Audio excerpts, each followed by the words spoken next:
আজকে আমি চলে এসেছি একটা সুন্দর জগন্নাথ মন্দির দেখতে কলকাতার খিদিরপুরে।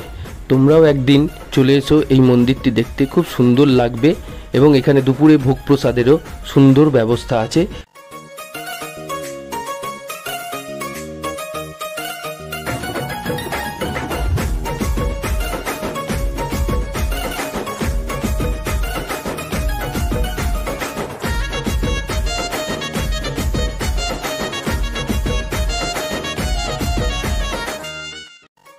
এই মন্দিরে ভোগ প্রসাদের জন্য কুপন কাটতে হয়।